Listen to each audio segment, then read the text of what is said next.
Hello my dear student, welcome our fast guide academy. Myself Ajay Verma, आपका science teacher. तो चलिए प्यारे बच्चों, मैं आपके लिए लेकर आ गया हूं एक नया वीडियो जिसका नाम है तत्वों के आवर्ती गुण। ये तत्वों के आवर्ती गुण क्या होता है सर, वही तो जानने वाले हैं। और साथ ही तत्वों के आवर्ती गुणों में पहला पॉइंट आपको समझाऊंगा, संयोजकता क्या होता है। तो चलिए बिना किसी देरी के शुरू करते हैं आज का क्लास।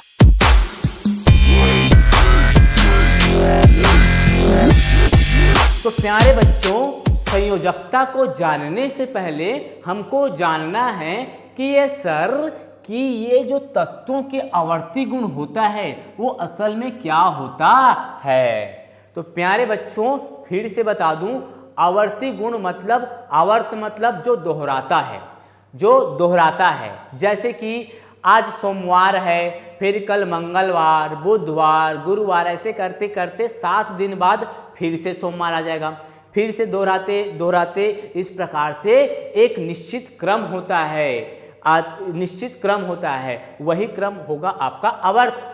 तो इसमें हम लोग सोमवार मंगलवार नहीं पढ़ने वाले हैं, इसमें हम लोग पढ़ने वाले हैं कि जो तत्व होता है, तो तत्व के जो गुण होते हैं वो कैसे दोहराता है, तो उसी को तो इस वीडियो में जानने वाले हैं। तो पहला पॉइंट देखो भैया, बढ़ती हुई परमाणु संख्या के साथ इलेक्ट्रॉनिक विन्यास की पुनरावृत्ति ही गुणों की आवर्तीता का आधार है। मतलब किसी तत्व के इलेक्ट्रॉनिक विन्यास निकाले बिना आप उसके गुण को नहीं बता सकते। वो आधार क्या है? इलेक्ट्रॉनिक विन्यास। यदि किसी तत्व का आप इलेक्ट्रॉनिक विन्यास निकालते हो तो आपको समझ आ जाएगा कि हाँ भाई, इसका गुण इस तत्व के साथ मैचिंग कर रहा है। वो कैसे? वो ऐसे ध्यान से समझना, जैसे कि सोडियम का एटॉमिक नंबर 11 और पोटेशियम का एटॉमिक नंबर 19, दोनों का इलेक्ट्रॉनिक विन्यास निकालो। पहली कक्षा में 2 8 1, पहली कक्षा में 2 8 8 1। आपको अगर आप वो वीडियो नहीं देखो, पिछला वीडियो, तो पहले जाकर उसको देख लेना। मैंने इलेक्ट्रॉनिक विन्यास थोड़ा सा उसमें अच्छे बताया है।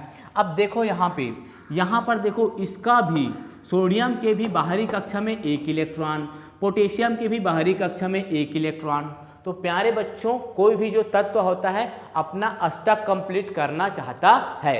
अब ये अष्टक क्या होता है सर?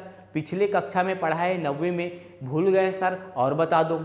तो प्यारे बच्चों ध्यान से सुनो, कोई भी जो तत्व होता है ना, अपना अष्टक माने अपने बाहरी कक्षा में 8 इलेक्ट्रॉन रखकर स्टेबल यानी स्थायित्व प्राप्त करना चाहता है। अगर उसके बाहरी कक्षा में 8 इलेक्ट्रॉन हो गए मतलब वो राजा बन गया। अब वो किसी दूसरे से कोई लेना देना नहीं रहेगा, वो स्थायी हो जाएगा। उसी प्रकार से तत्व में भी वही होता है। यदि तत्व इलेक्ट्रॉन त्याग दे, अच्छा इलेक्ट्रॉन क्यों त्यागेगा सर? क्योंकि इसको अपने बाहरी कक्षा में 8 लाना है।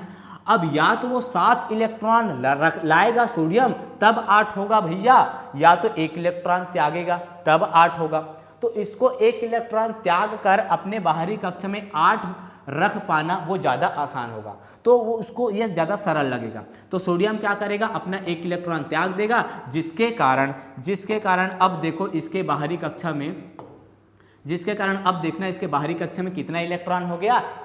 8 इलेक्ट्रॉन। अब इसका अष्टक पूरा हो गया।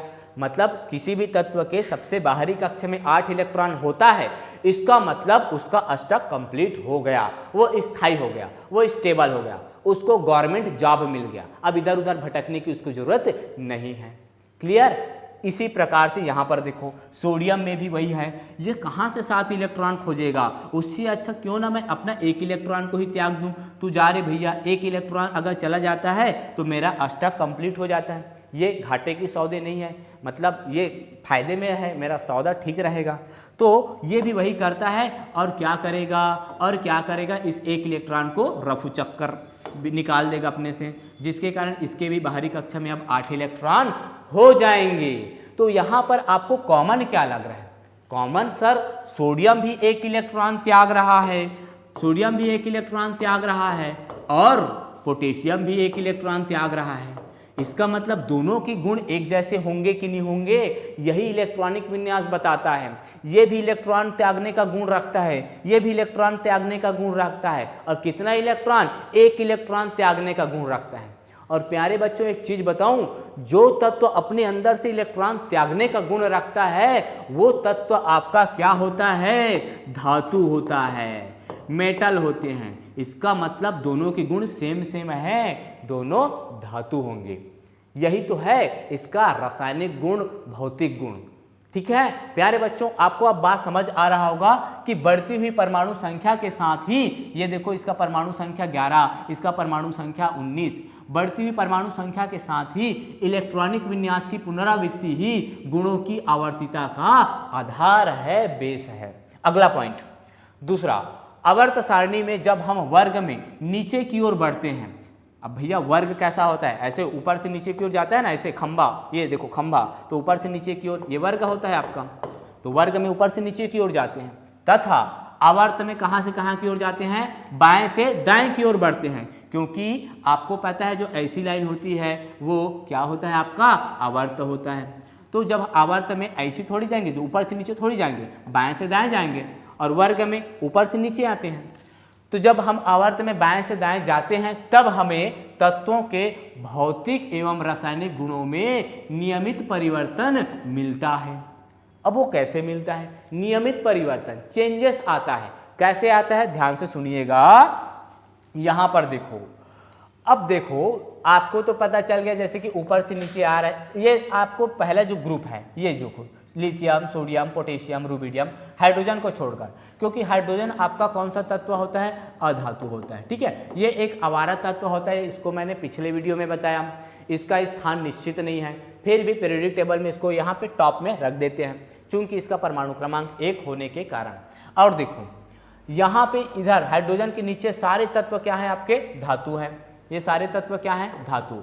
लेकिन प्यारे बच्चों धातु तो है, लेकिन इनमें क्रमिक परिवर्तन होता है। वो कैसे होता है, वो ऐसे होता है, जैसे जैसे हम नीचे की ओर जाते हैं ना, वैसे वैसे इनके धात्विक गुण बढ़ता जाता है। धात्विक गुण बढ़ता जाता है मतलब आपको पता है, मैंने अभी बताया, धातु किसको बोलेंगे, जो इलेक्ट्रॉन त्यागता है वो धातु होगा। तो प्यारे बच्चों सारे इलेक्ट्रॉन त्यागते हैं, सारे एक इलेक्ट्रॉन त्याग कर अपना अष्टक कंप्लीट करेगा, लेकिन जैसे जैसे नीचे आएंगे वैसे वैसे नीचे के तत्व फट से इलेक्ट्रॉन त्याग देगा। और प्यारे बच्चों वो अच्छा धातु होगा जो आसानी से इलेक्ट्रॉन त्याग दे, और नीचे के तत्व आसानी से इलेक्ट्रॉन त्यागते हैं। इसका मतलब हम नीचे आ रहे हैं तो नीचे वाले तत्वों का धात्विक गुण ज़्यादा होगा, ऊपर वाले तत्वों का धात्विक गुण कम होगा। तो ये क्या हो रहा है, क्रमिक परिवर्तन हो रहा है, क्रम से परिवर्तन। इसका धात्विक गुण ज़्यादा, इसका धात्विक गुण इससे ज़्यादा, कहने का मतलब जैसे जैसे नीचे आ रहे हैं धात्विक गुण बढ़ रहा है। आई होप बच्चों आपको समझ में आ रहा होगा। ठीक है, तो वही पॉइंट यहाँ पे बताया गया है भैया कि हम आवर्त में ऊपर से नीचे आते हैं, या हम वर्ग में जब हम ऊपर से नीचे आते हैं, या आवर्त में बाएं से दाएं जाते हैं। तो आवर्त में, वर्ग में ऊपर से नीचे आओ या आवर्त में बाएं से दाएं जाओ, भौतिक गुण और रासायनिक गुण में क्रमिक परिवर्तन होगा ही, ये सत्य है।